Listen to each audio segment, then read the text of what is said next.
the heir of Slytherin. He was standing at the end of a very long, dimly lit chamber.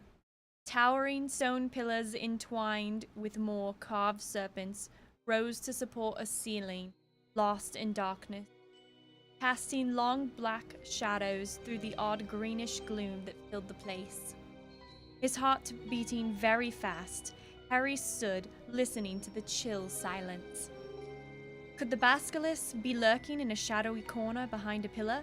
And where was Ginny? He pulled out his wand and moved forward between the serpentine columns. Every careful footstep echoed loudly off the shadowy walls. He kept his eyes narrowed, ready to clamp them shut at the smallest sign of movement. Because, in case you haven't been following the story with us, if you see the creature, you die instantly. So he can't look at it. But if you see its reflection, you could survive or just become petrified. So they can't look at him.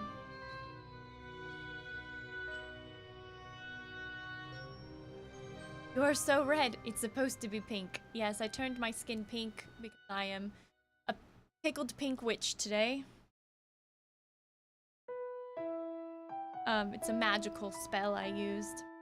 Anyway, where were we? The hollow eye sockets of the stone snake seemed to be following him. More than once, with a jolt of the stomach, he thought he saw one stir. Then as he drew level with the last pair of pillars, a statue, high as the chamber itself, loomed into view, standing against the back wall. Harry had to crane his neck to look up into the giant face above. It was an ancient and monkey-like, with a long, thin beard that fell almost to the bottom of the wizard's sweeping stone robes, where two enormous grey feet stood up on the smooth chamber floor. Oh, so he's looking at some kind of statue, I guess, with a weird, like a very long beard. Hi Matthias, how are you doing? Welcome to the stream. Today I am a witch. I am pink, and we are reading the last chapter. I think it's the last chapter. The last chapter or the second to last chapter, whatever, of Harry Potter and the Chamber of Secrets. Okay, so we just saw a weird old face. Between the feet, face down, lay a small black-robed figure with flaming red hair. Ginny! Harry muttered, sprinting to her and dropping to his knees. Ginny, don't be dead! Please, don't be dead! He flung his wand aside, grabbed Ginny's shoulders and turned her over.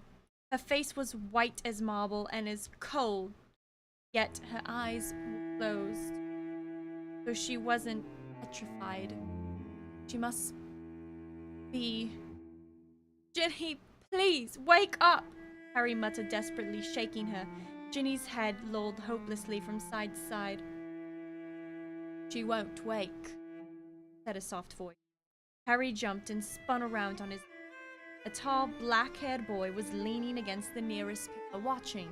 He was strangely blurred around the edges, as though Harry was looking at him through a misted window. But there was no mistaking him. Tom? Tom Riddle? Riddle nodded, not taking his eyes off Harry's face. What do you mean, she won't wake? Harry said desperately. She's not... She's still alive, said Riddle, but only just. Harry stared at him. Tom Riddle had been at Hogwarts 50 years ago, yet here he stood. A weird misty light shining about him, not a day older than 16. Are you a ghost? Harry said uncertainly. A memory, said Riddle quietly, preserved in a diary for 50 years. Why are you pink and in a bathrobe? Oh, coffee. I have performed the pickled pink charm upon myself to make myself look this glorious hue of pink. Okay? And also, this is my witch robe. I'm a very flamboyant witch, so I wear this, like, awesome robe. And I also stole McGonagall's hat, so... But hello to you! Welcome! Yes, I'm a witch, obviously. Can't you tell by the hat and the robe and my wand? Okay. He pointed towards the floor near the statue's giant toes. Lying open, there was a little black diary Harry had found in Moni Murder's bathroom.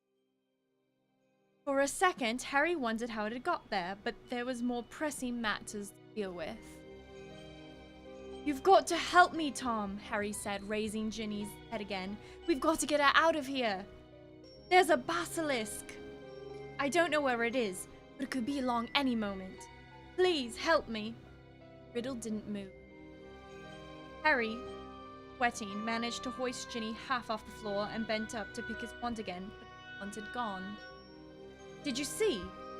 He looked up. Riddle was still watching him, twirling Harry's wand between his long fingers. He twirled the wands. They're quite heavy. Kind of a skill. Hat looks marvelous. Thank you, Kudu. It's a gift from our stream boss, Ari. He's our stream boss right now and gave us a gift. So thank you to Ari.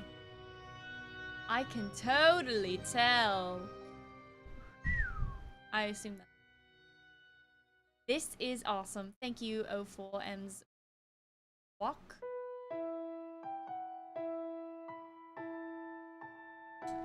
Not very good at twirling wands in my, but I am trying. I guess it's...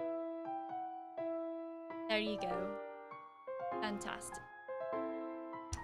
I know! By the way, for those of you who are just joining us, Lindsay, McCoffee, O4M's Watch. Hi, and Matthias Gaming. I have a question of the day, which is, what is your favorite thing to do in fall? Clearly, my favorite thing to do in fall is to dress up for Halloween, as you can tell by the fact that I'm already dressing up for Halloween before Halloween is even near. But, you know, tell me your favorite thing.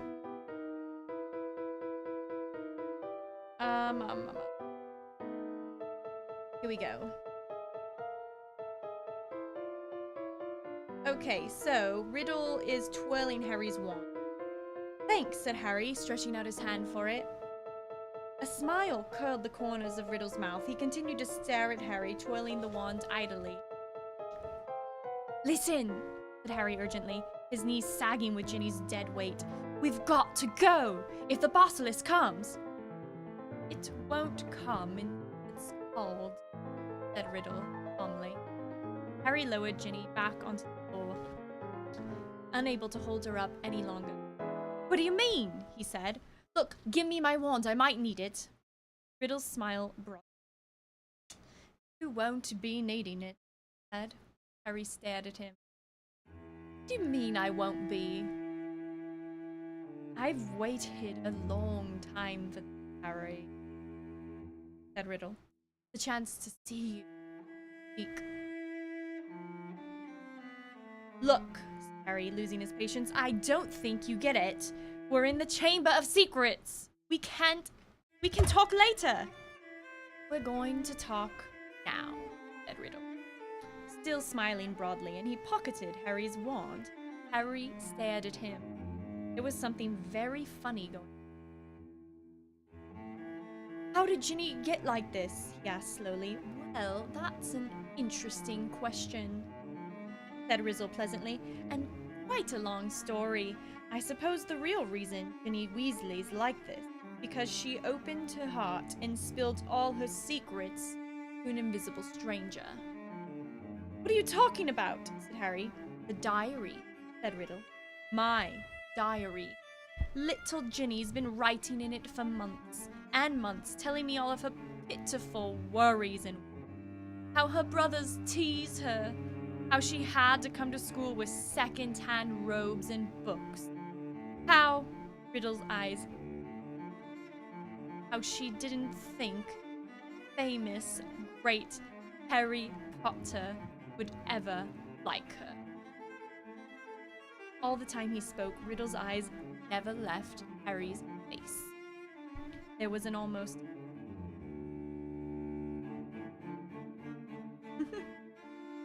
In fall, gravity. Ha ha ha ha ha, McCoffee, always with the jokes. So funny and unpredictable. Who guessed you would have said something sarcastic? Not me. Eating Thanksgiving meal is my favorite. Wow, yes, I agree. That is great. I love it. Fantastic. What is your favorite thing to eat for Thanksgiving? Watch. Oh, you watch? Where's your name from, by the way? For M's watch. What is that from? Does that have to do with Overwatch? Wow. So offended. That's what you look like when you do that emote. What's your favorite thing about the season of fall? You know, that time when the winter weather isn't here yet, but the summer weather is over? What's your favorite time? Thing. Nah, Matt Swatch is my name. Oh, M Swatch. 04. What's the 04 stand for? 04 stand for. And also, what is your favorite thing to eat at Thanksgiving? You can answer that too, McCoffee, if you want. Everyone can answer it, actually. What's your favorite Thanksgiving food item? It's very boring having to listen to the silly little troubles of an 11-year-old girl, he went on. But I was patient. I wrote back, I was sympathetic. I was kind. Ginny simply loved me. No one's ever understood me like you, Tom. I'm so glad I've got this diary to confide in. It's like having a friend I can carry around in my pocket. Riddle laughed, a high, cold laugh that didn't suit him. Ha ha ha! It made the hairs stand on the back of Harry's neck. If I say it myself, Harry, I've always been able to charm the people I need. So Ginny poured out her soul to me.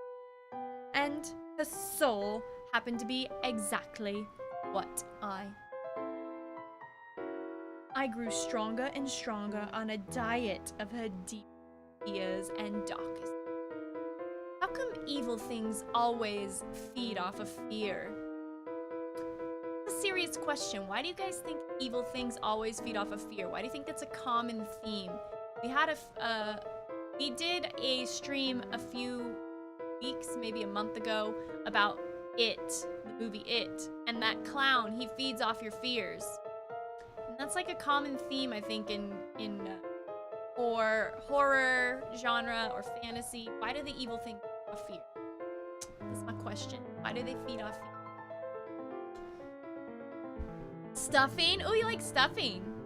Do you like it when it's like actually in the animal, or do you like it just like right on its side?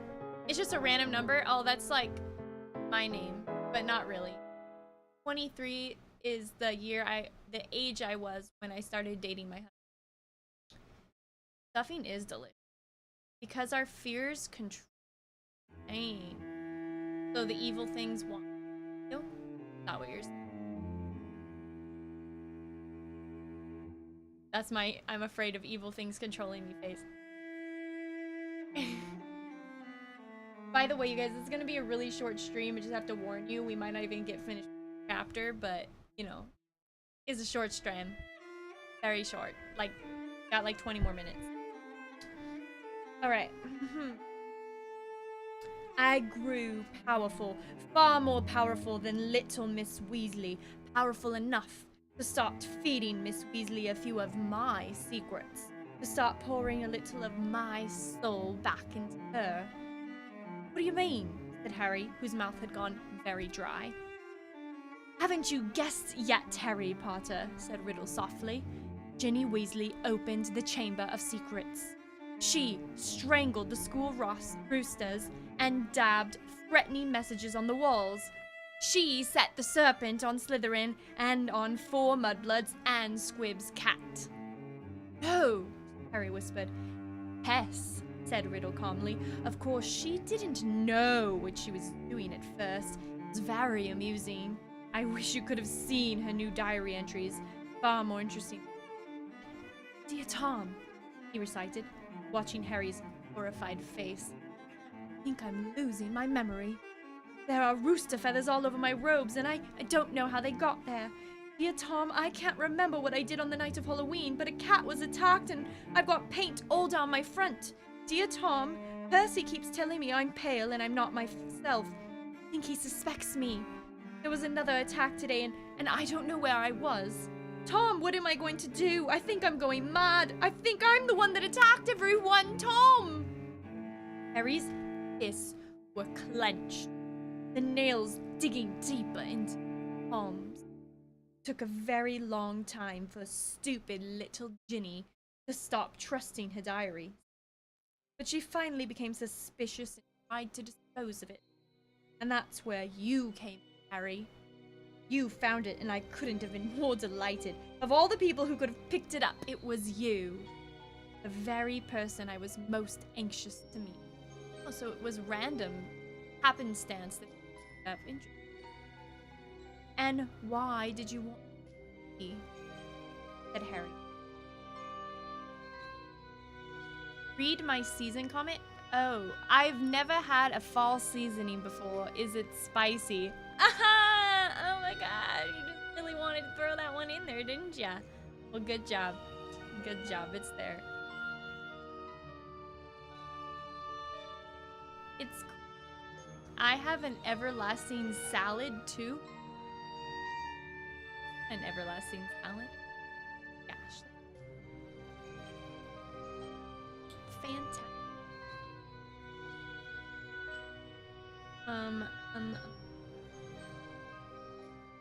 I really don't have anything else to say about that. You gonna tell me why you like fall or not, McCoffee?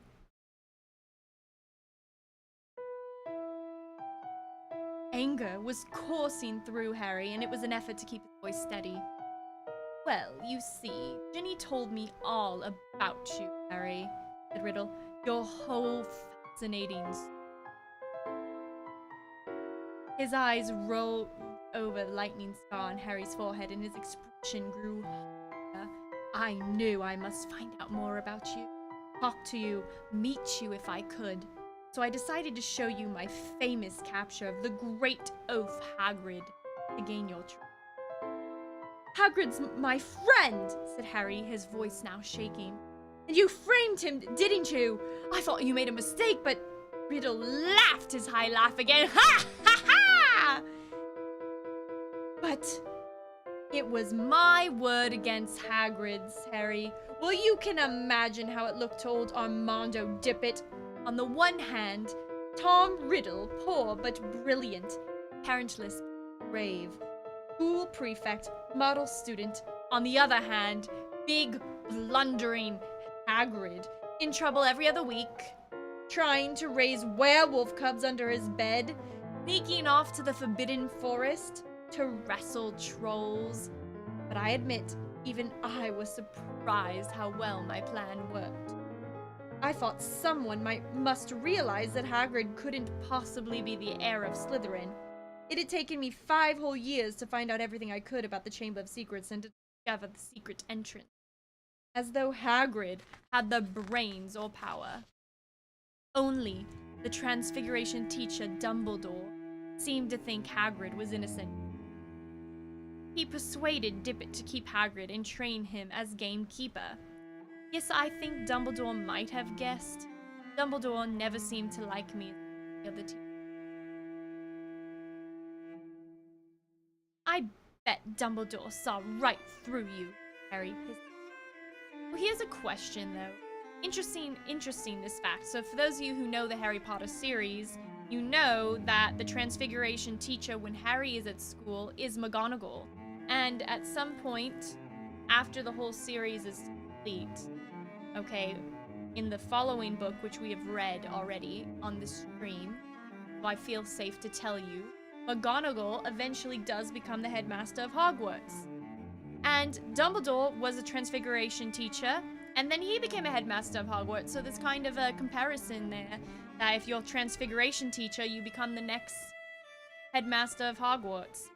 Another thing that's interesting is it says, Dumbledore never seemed to like me as much as the other teachers, which is interesting because in the movie, and I think the 7th book, we see that Dumbledore is the one who found Tom Riddle and introduced him to Hogwarts. Saying that in the early book he said Dumbledore never liked him. Because that doesn't seem to be true with the... Oh my gosh, what's happening? Oh, I can't even hear my alert, but thank you so much, Neon Pixels, subscribing for 2 months. Welcome back. I will always love you. I don't know if you heard the song. What the heck? I didn't hear the song at all. You guys hear the song? There was like double music, so I don't know if any... Let me know if you heard the song. It's I Will Always Love You by Whitney Houston. I will always love you, Neon. Thanks for the subscription. Welcome back for another month of being part of our family. Hi, hello. What is your favorite thing to do in the fall? We heard it? Oh, okay, great.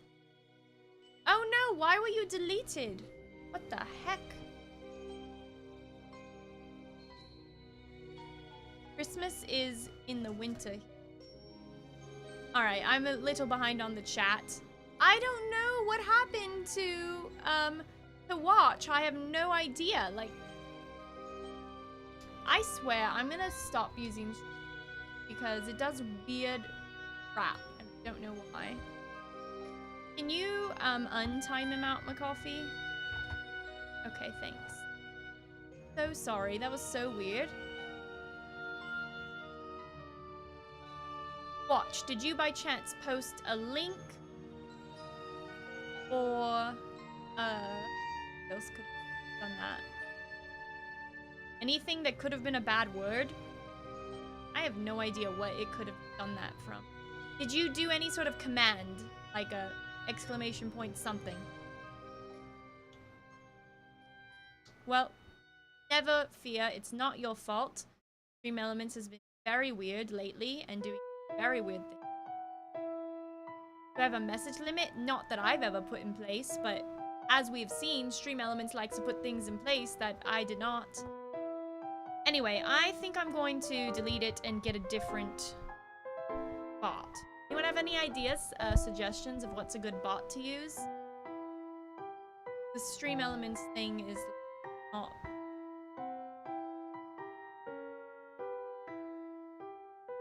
I put a period and maybe hit another button.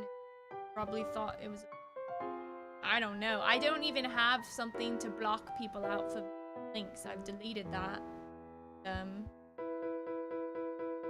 So yeah, there's nothing in place that should automatically time people out. I have nothing on there that's auto timeout. I have nothing on there that's like you can't post. Already erased that. There's nothing that should ever happen. There's only a few words that you can't say on my stream, and if that happens, the auto mod will hold your message, and then I will be able to. But other than that, there's no reason why you should automatically be banned by Stream Elements. I don't even want Stream Elements to have the ability to ban or time people out. So, yeah, I apologize for that. I'm gonna look into not using Stream Elements anymore, but obviously for today I don't have time. Anyway, back to the chat that I missed. You don't like fall, you hate the cold weather. Coffee, I am so with you. I don't like the cold weather, but now that I live in Tennessee, where we only have extremely hot and extremely freezing, I'll probably like the fall because it won't be extreme. Yeah. I'm not a huge fan of cold weather, though. You hate winter more. I'm great, aren't I? So great. Christmas is in the winter here. That is true. That is a spoiler. Or are you talking... Yes. Glad you heard them.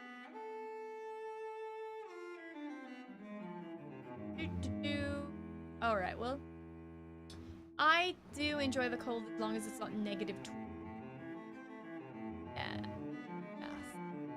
I don't really like the cold that much. I prefer it to be warm, but I don't really like when it's super hot either. I want it to be the whatever the temperature is that I can go outside in shorts or a dress and not feel chilly, but also not feel super hot that I need a fan. If I can be outside and I don't need a fan or air conditioning, and I'm just comfortable with shorts on, then that's the perfect weather, because I would like to be able to wear shorts all year round, or dresses or skirts. That would be great. I hate wearing pants, primarily because none of my pants fit me anymore. But also it's just easy to put a skirt. And so, I have to say. In Twitch, there's a setting to block link by default. Yes, I've turned that one off. Yeah. I don't know, I think I'm gonna feel different about the cold though now that I'm in Tennessee. This will be my first fall in Tennessee. And I just try to look forward to the things that come with the season, like pumpkins and apples and cinnamon and apple cider and nice warm drinks and cute boots and Uggs and wearing leggings and all the cute fashion that comes out in fall and haunted houses and scary movies. And then we got Christmas and, well, Thanksgiving actually. You got Thanksgiving, you got the delicious food, you got like cute like leaf decorations, which are very cute and I like those. And then you have fall colors, which is nice, and pretty trees changing colors. I haven't even experienced that yet. This will be my first year ever experiencing that. And then I like Christmas and all the Christmas holiday stuff, and I'm rambling, I know, and Santa Claus and gifts and reindeer and watching Elf, Will Ferrell, all that stuff is cool. Yeah. I personally use PhantomBot, but most use Nightbot. You know what? I do know a lot use Nightbot, and I've never been a fan of it, because whenever I go into people's channels who have Nightbot, it's always like, Nightbot has banned you, Nightbot has timed you out. It always seems like they have problems with Nightbot. I don't know, maybe they're just not using it right, but it seemed like annoying. PhantomBot. I'll write that one down. PhantomBot. People don't like winter. They like the things winter. Yes, exactly. You have to look on the positive side of winter. Because can you imagine if Christmas was in summer? Then we'd have no reason to like winter. Like December is the worst month of the year. But because they put Christmas during December, then we're like, okay, cool. I guess I'll deal with the cold. Also, snow is quite pretty. Snow is pretty, and if you go skiing, I love skiing. Skiing is fun. So that's nice. I do like that there's different seasons, because it gives you a break, and it helps you appreciate the summer more. If it was always summer all the time, I'd probably like get tired of always being hot and always having to use air conditioning. Nightbot is the worst bot to use. Okay, that's good to know. Yeah, I think that Nightbot has always been obnoxious when Christmas is in summer for Brazilians. Oh, okay. Well, then that sucks. They have nothing to look forward to. Sorry for Well, they do have that nice Brazilian tan, and I heard that they get like those Brazilian booty, like this workout program I've seen. So apparently Brazilian have a nice booty, so I guess I can't feel that bad for them. Okay, moving on with the story. We're probably not going to finish the chapter today, but here we go. So Tom Riddle's talking about Dumbledore. Well, he certainly kept an annoyingly close watch on me after Hagrid was expelled, said Riddle carelessly. I knew it wouldn't be safe to open the chamber again while I was still at school, but I wasn't going to waste those long years I'd spent searching for it. I decided to leave behind a diary, preserving my 16-year-old self in its pages, so that one day, with luck, I would be able to lead another in my footsteps and finish Salazar Slytherin's noble work. Well, I'm not very good at switching my voices. Well, I'll try to make Harry sound different than Riddle, but it's kind of hard. Well, you haven't finished it yet, said Harry triumphantly. No one's died this time, not even the cat. In a few hours, the mandrake draught will be ready, and everyone who is petrified will be all right again. Haven't I already told you, said Riddle quietly. that killing mudbloods doesn't matter to me anymore. For many months, my new target has been you. Harry stared at him. Imagine how angry I was when the next time my diary was opened, it was Ginny who was writing to me, not you. She saw you with the diaries and panicked. What if you found out how to work it and I repeated all of her secrets to you? What if, even worse, I told you who had been strangling the roosters? So the foolish little brat waited until your dormitory was deserted and stole it back. But I knew what I must do. It was clear to me that you were on the trail of Slytherin's heir. From everything Ginny had told me about you, I knew you would go to any lengths to solve the mystery, particularly if one of your best friends was attacked. And Ginny had told me the whole school was buzzing because you beat Parselton. So I made Ginny write her own farewell on the wall and come down here to wait. She struggled and cried and became very boring. But there isn't much life left in her. She put too much of it into the diary. Into me. Enough to let me leave its pages at last. I have been waiting for you to appear since we arrived here. I knew you'd come. I have many questions for you, Harry Potter. Like what? Harry spat, fist still clenched. Well, said Riddle, smiling pleasantly, how is it that a baby with no extraordinary magical talent managed to defeat the greatest wizard of all time? How did you escape with nothing but a scar while Lord Voldemort's powers were destroyed? There was an odd red gleam in his hungry eyes now. Why do you care how I escaped? Said Harry slowly. Voldemort was after your time. Voldemort, said Riddle softly, is my past, present, and future, Harry Potter. He pulled Harry's wand from his pocket and began to trace it through the air, writing 3 shimmering words. Tom, Marvolo, Riddle. Then he waved the wand once, and the letters of his name rearranged themselves.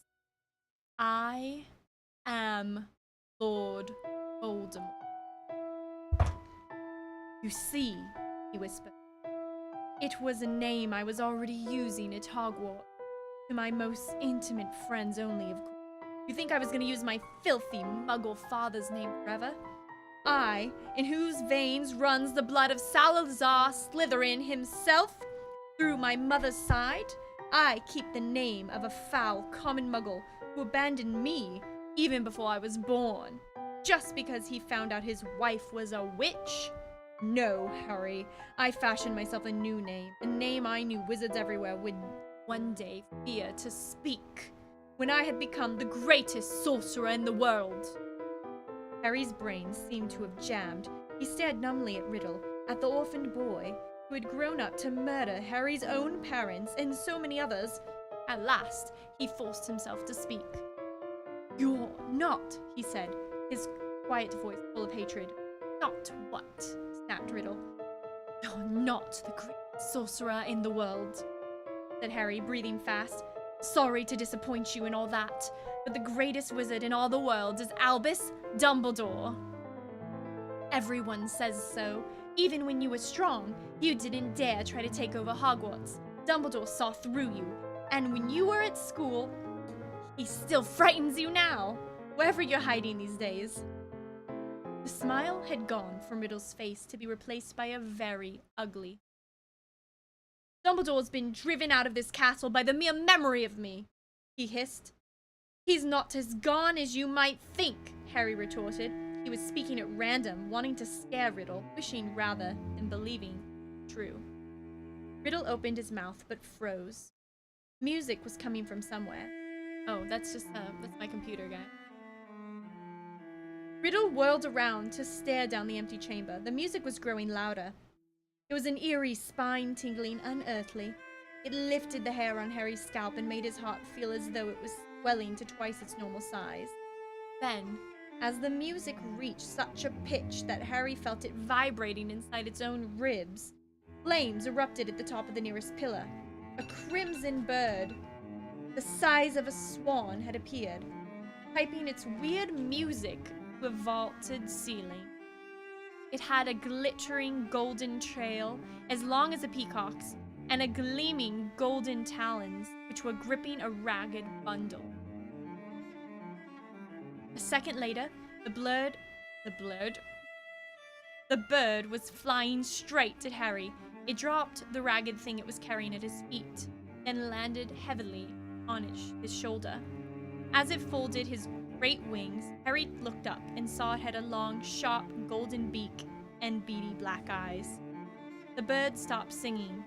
It sat still and warm next to Harry's cheek, gazing steadily at Riddle.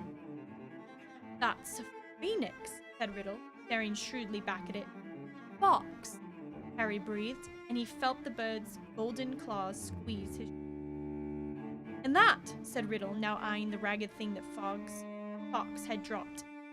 "That's the old school sorting hat." So it was. Patched, frayed, and dirty. The hat lay motionless at Harry's feet. A blurred bird, yes.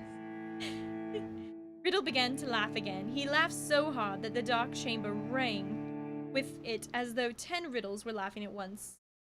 "This is what Dumbledore sends his defender? A songbird in an old hat. Do you feel brave, Harry Potter? Do you feel safe now?" Harry didn't answer. He might not see what use Fox or the sorting hat was, but he was no longer alone, and he waited with mounting courage for Riddle to stop laughing. "To business, Harry," said Riddle, smiling broadly. "Twice in your past, in my future, we have met, and twice I failed to kill you. How did you survive? Tell me everything. The longer you talk," he added, "the longer you stay alive." Harry was thinking fast, weighing his chances. Riddle had the wand. He, Harry, had Fox and the sorting hat, neither of which would be much good in a duel. Looked bad, all right. The longer Riddle stood there, the more life was dwindling out of Ginny, and in the meantime, Harry noticed suddenly that Riddle's outline was becoming clearer, more solid. If it had to be a fight between him and Riddle, better sooner than later. Harry is so brave. "No one knows why you lost your powers when you attacked me," said Harry abruptly. "I don't know myself, but I know why you couldn't kill me. Because my mother died to save me. My common, muggle-born mother," he added, shaking with suppressed rage. "She stopped you killing me, and I've seen the real you. I saw you last year. You're a wreck. You're barely alive. That's where all your powers got to. You're hiding. You're ugly. You're foul." Riddle's face contorted, then he forced it into an awful smile.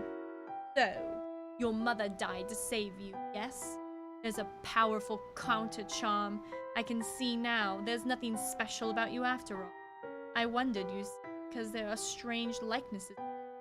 Harry Potter, even you must have noticed. Both half-bloods, orphans, raised by muggles, probably the only 2 Parselmouths to come to Hogwarts, the great Slytherin himself.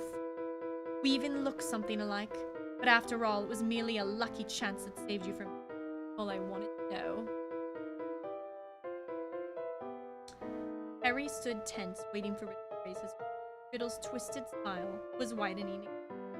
"Now, Harry, I'm gonna teach you a little lesson. Let's match the powers of Lord Voldemort, heir of Salazar Slytherin, against the famous Harry Potter, and the best weapons Dumbledore can give him." Okay, and that's where we have to stop for today, so still a little bit left of the book. But I guess next time we'll see what happens when Harry and Voldemort go head to head.